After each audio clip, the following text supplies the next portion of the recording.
श्री शिवाय नमस्तुभ्यम। जय माता रानी। दोस्तों, आपके अपने चैनल धर्म साधना में आपका बहुत बहुत स्वागत है। माँ भगवती दुर्गा की कृपा आप और आपके पूरे परिवार पर सदा सर्वदा बनी रहे। तो सबसे पहले जानते हैं कि त्रयोदशी तिथि कब प्रारंभ हो रही है, कब समाप्त हो रही है और व्रत आपको कब धारण करना है। तो देखिए, आषाढ़ मास की शुक्ल पक्ष की त्रयोदशी तिथि प्रारंभ हो रही है 18 जुलाई को रात्रि में 8:44 पर और समाप्त हो रही है 19 जुलाई को शाम को 7:41 पर। ऐसे में प्रदोष का व्रत हम कब धारण करें? तो देखिए, इस बार प्रदोष व्रत को लेकर भक्तों के मन में बहुत सारे संशय हैं। किस दिन व्रत करना श्रेष्ठ होगा, गुरुवार को या फिर शुक्रवार को? प्रदोष का व्रत किस दिन माना जाएगा? देखिए, इस बार प्रदोष का व्रत दोनों ही दिन माना जाएगा, क्योंकि दोनों ही दिन में त्रयोदशी तिथि प्रदोष काल में व्याप्त रहने वाली है। हालांकि गुरुवार के दिन यानी कि 18 जुलाई को सूर्यास्त होने के बाद त्रयोदशी तिथि प्रारंभ हो रही है, लेकिन उस समय भी प्रदोष काल का समय रहेगा, इसलिए उस दिन भी प्रदोष का व्रत किया जा सकता है। और अब बात करें 19 जुलाई की, तो 19 जुलाई को सूर्योदय काल में भी आपको त्रयोदशी तिथि प्राप्त हो रही है और सूर्यास्त के समय भी त्रयोदशी तिथि रहेगी। शाम को 7:41 तक त्रयोदशी तिथि व्याप्त रहेगी और 19 जुलाई को सूर्यास्त काल का समय है शाम को 7:19 पर। तो आपको पहले भी त्रयोदशी तिथि प्राप्त हो रही है और सूर्यास्त होने के बाद भी। ऐसे में शुक्र प्रदोष का व्रत भी आप कर सकते हैं। ठीक है, अपनी सुविधा के अनुसार आप दोनों दिन में से किसी भी दिन प्रदोष का व्रत करते हैं तो उसे प्रदोष का व्रत माना जाएगा। ठीक है, तो आपके यहाँ जिस दिन भी प्रदोष का व्रत हो रहा है आप कर सकते हैं, कोई समस्या नहीं है। तो इस बार प्रदोष का व्रत 18 जुलाई 19 जुलाई दोनों ही दिन माना जाएगा और आप इन दोनों दिनों में से किसी भी दिन प्रदोष का व्रत धारण कर सकते हैं। अब बात करें प्रदोषकालीन पूजा के शुभ मुहूर्त के बारे में, तो देखिए, अगर आप 18 जुलाई 2024 को प्रदोष का व्रत धारण कर रहे हैं तो आपके लिए पूजा का शुभ मुहूर्त है रात्रि में 8:44 से 9:23 तक। 18 जुलाई को त्रयोदशी तिथि इसी समय आपको प्राप्त हो रही है, इसलिए इसी समय आपको प्रदोषकालीन पूजा करनी पड़ेगी। रात में 8:44 से रात्रि 9:23 तक प्रदोष काल की पूजा आप कर सकते हैं। अगर आप शुक्रवार के दिन यानी कि 19 जुलाई को ये व्रत कर रहे हैं, तब ऐसी अवस्था में शाम को 6:30 से 7:41 तक अपनी पूजा प्रारंभ कर लीजिए। इसके बाद आप पूजा कितने भी समय तक कर सकते हैं, लेकिन पूजा आपको इसी शुभ मुहूर्त में प्रारंभ करना है। ठीक है, तो प्रदोष का व्रत आप दोनों दिन में किसी भी दिन कर सकते हैं, कोई संशय नहीं है। दोनों ही दिन प्रदोष का व्रत माना जाएगा, इसमें किसी भी प्रकार का कोई संशय नहीं है। और गुरुवार के दिन जब प्रदोष का व्रत पड़ता है तो उसे गुरु प्रदोष कहा जाता है और गुरु प्रदोष का व्रत करने से पितरों की कृपा आपको प्राप्त हो जाती है। इस दिन व्रत धारण करके विधि विधान से भगवान शिव की पूजा आराधना करने से आपकी जन्म कुंडली का बृहस्पति मजबूत हो जाता है और जब बृहस्पति ग्रह मजबूत होता है तो किसी भी प्रकार की जो समस्याएं आपकी संतान प्राप्ति में आ रही हो या फिर धन की प्राप्ति में हो, करियर में परेशानियां आ रही हो, विवाह में परेशानी हो या फिर दाम्पत्य जीवन में बहुत अधिक कलह क्लेश रहता है, तो इन सभी प्रकार की परेशानियों का समापन हो जाता है जब आप गुरु प्रदोष का व्रत धारण करते हैं। तो आज का दिन बहुत महत्वपूर्ण है। जो भक्त व्रत धारण करते हैं अत्यंत ही श्रेष्ठ है, लेकिन जो भक्त किसी भी कारणवश प्रदोष का व्रत नहीं कर पाते हैं उन्हें भी आज शाम के समय प्रदोष काल में भगवान शिव की पूजा आराधना जरूर करनी चाहिए, जिससे कि भगवान भोलेनाथ की कृपा के साथ ही आपको बृहस्पति ग्रह का भी शुभ फल प्राप्त हो जाए और आपके पितरों की कृपा भी आपको प्राप्त हो जाए। तो इस समय विशेष रूप से भगवान शिव की पूजा आराधना की जाती है। जैसे कि सुबह की पूजा आपने कर ही लिया होगा, शाम की पूजा किस प्रकार से करना है। देखिए, शाम को पूजा करने के लिए फिर से आपको स्नान कर लेना चाहिए, क्योंकि शुद्ध होकर ही भगवान शिव की पूजा आराधना की जाती है। आप अगर स्नान नहीं कर पाते हैं तो हाथ पांव मुंह धोकर वस्त्र बदल लीजिए और इसके बाद आपको भगवान भोलेनाथ की पूजा आराधना करनी है। तो देखिए, आप चाहें तो घर में भी भगवान भोलेनाथ की पूजा आराधना कर सकते हैं, लेकिन अगर घर के आसपास कोई मंदिर हो, कोई शिवालय हो, तो वहां जाकर भगवान शिव की पूजा विशेष रूप से करने से आपको अधिक लाभ की प्राप्ति होती है।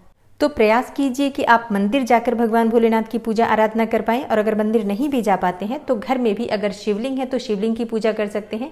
शिवलिंग नहीं है तो मिट्टी का शिवलिंग बना लीजिए। अगर बिल्कुल भी ऐसा नहीं है संभव तो ऐसे में आपके पास जो फोटो है भगवान शिव की, जो भी चित्र है शिव परिवार का, उसकी भी पूजा कर सकते हैं।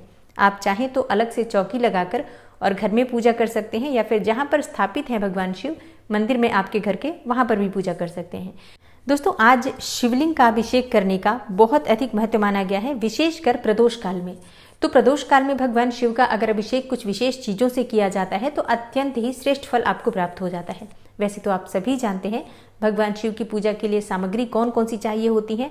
भांग, धतूरा, बिल्वपत्र, अक्षत, भस्म, ये सभी चीज़ें भगवान शिव को समर्पित की जाती हैं।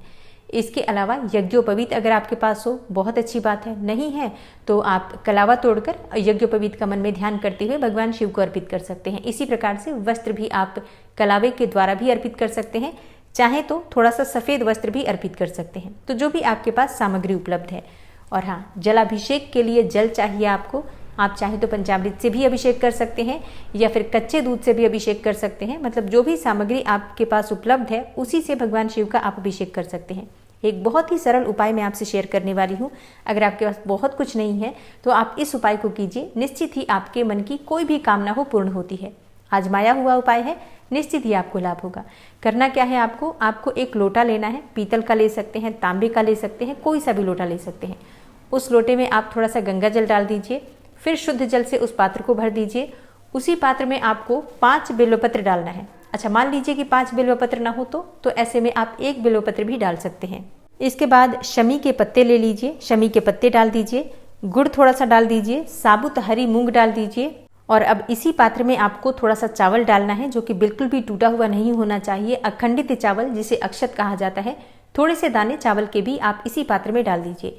ये जल का पात्र आप भगवान शिव को अर्पित करेंगे तो घर के आसपास कहीं भी शिवालय है तो वहां जाकर शिवलिंग पर ये सामग्री अर्पित कीजिए। अपने मन की कामना कहिए, भगवान शिव से प्रार्थना कीजिए, निश्चित ही आपकी मनोकामना पूर्ण होगी।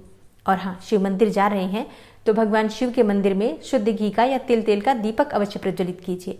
धतूरा अगर आज के दिन आप भगवान शिव को अर्पित करते हैं, धतूरे का जो कांटेदार फल होता है, अपने हाथ में लेकर अपने मन की कामना करके, अपने कष्टों का स्मरण अपने मन में करते हुए, दुखों को अपने मन में याद करते हुए अगर भगवान शिव को अर्पित करते हैं और उनसे प्रार्थना करते हैं कि आपके जो भी कष्ट हैं वो सभी कष्ट भगवान शिव समाप्त करें, तो निश्चित ही आपको कष्टों से मुक्ति मिलती है। चाहे वो आपका कष्ट कितना भी बड़ा क्यों ना हो, कर्ज से परेशान हो, संतान प्राप्ति में बहुत अधिक बाधाएं हो, धन की प्राप्ति में बहुत अधिक बाधाएं आ रही हैं, या आपके मन की कोई और भी ऐसी पीड़ा है जिसे कि आप दूसरों से व्यक्त नहीं कर पाते हैं, इस उपाय को कीजिए, निश्चित ही आपको लाभ होगा। और ये उपाय आप प्रदोष के दिन, मतलब किसी भी प्रदोष के दिन कर सकते हैं। नियमित तौर पर हर प्रदोष को ये उपाय कीजिए। आप जल के पात्र वाला उपाय और इस धतूरे वाले उपाय को कीजिए, एक साथ कीजिए। निश्चित ही बड़ी से बड़ी परेशानी हो आपकी दूर होगी और मन की कोई भी इच्छा हो जरूर पूरी होगी। और हाँ, ये उपाय आपको शाम को प्रदोष काल में ही करना है, इस बात का ध्यान रखिए। मतलब अगर आप सुबह करना चाहें तो बिल्कुल कर सकते हैं, लेकिन शाम को करते हैं तो ज़्यादा लाभ होगा, क्योंकि प्रदोष व्रत में प्रदोष काल की ही पूजा विशेष रूप से महत्वपूर्ण होती है और प्रदोष काल की पूजा का बहुत अधिक लाभ हमारे शास्त्रों में वर्णित है। और शाम की पूजा करने के बाद प्रदोष व्रत की कथा अवश्य सुननी चाहिए। तो गुरु प्रदोष व्रत की कथा का श्रवण करते हैं। एक बार की बात है, इंद्र और वृत्तासुर की सेना में घनघोर युद्ध हुआ। देवताओं ने दैत्य सेना को पराजित कर दिया और नष्ट भ्रष्ट कर डाला। यह देखकर वृत्तासुर अत्यंत क्रोधित हो गया और स्वयं युद्ध को उद्यत हुआ। आसुरी माया से उसने विकराल रूप धारण कर लिया। सभी देवता भयभीत होकर गुरुदेव बृहस्पति की शरण में जा पहुंचे। बृहस्पति महाराज जी बोले, पहले मैं तुम्हें वृत्तासुर का वास्तविक परिचय दे दूं। हे देवताओं, वृत्तासुर बड़ा तपस्वी और कर्मनिष्ठ है। उसने गंधमादन पर्वत पर घोर तपस्या करके शिवजी को प्रसन्न किया है। पूर्व समय में वह चित्ररथ नाम का एक राजा था। एक बार वह अपने विमान से कैलाश पर्वत पर चला गया।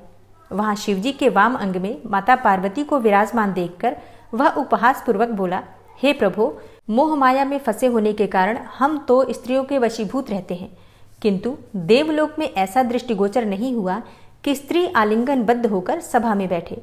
चित्ररथ के ऐसे वचन सुनकर सर्वव्यापी शिवशंकर हंसकर बोले, हे राजन, मेरा व्यवहारिक दृष्टिकोण पृथक है।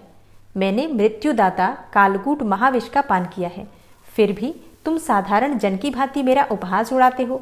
तब माता पार्वती क्रोधित होकर चित्ररथ से संबोधित हुई और बोली, अरे दुष्ट, तूने सर्वव्यापी महेश्वर के साथ ही मेरा भी उपहास उड़ाया है। अतएव मैं तुझे वह शिक्षा दूंगी कि फिर तू ऐसे संतों के उपहास का दुस्साहस नहीं करेगा। अब तू दैत्य स्वरूप धारण करके विमान से नीचे गिर, मैं तुझे श्राप देती हूँ। तब जगदम्बा भवानी के अभिशाप से चित्ररथ राक्षस योनि को प्राप्त हो गया और त्वष्टा नामक ऋषि के श्रेष्ठ तप से उत्पन्न होकर वृत्रासुर बना। गुरुदेव बृहस्पति आगे बोले, वृत्तासुर बाल्यकाल से ही शिवभक्त रहा है, अतः हे इंद्र, तुम बृहस्पति प्रदोष व्रत करके शंकर भगवान को प्रसन्न करो। देवराज ने गुरुदेव की आज्ञा का पालन किया और बृहस्पति प्रदोष का व्रत किया। गुरु प्रदोष व्रत के प्रताप से इंद्र ने शीघ्र ही वृत्तासुर पर विजय प्राप्त कर ली और देवलोक में शांति छा गई। तो प्रेम से बोलो उमापति भगवान शंकर की जय। हर हर महादेव, जय शिव शंभू। दोस्तों आज गुरु प्रदोष है, तो घर में जो आप दीपक प्रज्वलित करेंगे उसमें थोड़ी सी हल्दी अवश्य डालिए। तुलसी के पास भी जो दीपक प्रज्वलित करेंगे उसमें भी थोड़ी सी हल्दी अवश्य डालनी चाहिए। और घर के आसपास कोई भी केले का पौधा हो या घर में अगर आपने केले का पौधा लगा रखा है तो उसमें भी थोड़ा सा हल्दी डालकर और दीपक प्रज्वलित कीजिए। शुद्ध घी का दीपक आज के दिन प्रज्वलित करना चाहिए, लेकिन अगर आपके पास शुद्ध घी ना हो तो ऐसे में आप तिल तेल का भी प्रयोग कर सकते हैं। और हाँ, गुरुवार के दिन जब प्रदोष व्रत आता है तो गुरुदेव बृहस्पति का ध्यान करके भगवान गुरु के मंत्रों का जप करना चाहिए। ओम गुम गुरुवे नमः या ओम ब्रिम बृहस्पतये नमः। और हाँ, भगवान भोलेनाथ के साथ ही आज आपको भगवान श्री विष्णु की पूजा आराधना भी जरूर करनी चाहिए। माँ पार्वती को अगर आप लाल गुड़हल के पुष्प अर्पित करते हैं तो अखंड सौभाग्य की प्राप्ति होती है। विशेष रूप से वो महिलाएं जिनके दाम्पत्य जीवन में बहुत अधिक परेशानियां हैं, या फिर जिन लड़कियों के विवाह में बहुत अधिक देरी हो रही है, या फिर मन चाहे जीवन साथी की कामना है, तो माता पार्वती की विधि विधान से पूजा कीजिए, भगवान भोलेनाथ की पूजा कीजिए और माता पार्वती को आज गुड़हल के या गुलाब के पुष्प अर्पित कीजिए। सुहागिन महिलाएं सिंदूर भी अर्पित कर सकती हैं, श्रृंगार की सभी सामग्री भी अर्पित कर सकती हैं और बाद में उस सामग्री का स्वयं आप प्रयोग कर सकते हैं। भगवान भोलेनाथ की कृपा पाने के लिए आज आपको नमः शिवाय का अधिक से अधिक जप करना चाहिए। आप चाहें तो शिव सहस्त्र नाम का पाठ भी कर सकते हैं या शिव तांडव स्तोत्र का पाठ भी कर सकते हैं। तो दोस्तों उम्मीद करती हूँ आज की वीडियो आपके लिए अवश्य उपयोगी होगी। और अगर आप पूर्णिमा का व्रत करते हैं, पूर्णिमा से संबंधित जानकारी आपको चाहिए तो आने वाली वीडियो जरूर देखिए। मिलती हूँ मैं आपसे अगली वीडियो में, तब तक के लिए नमस्कार।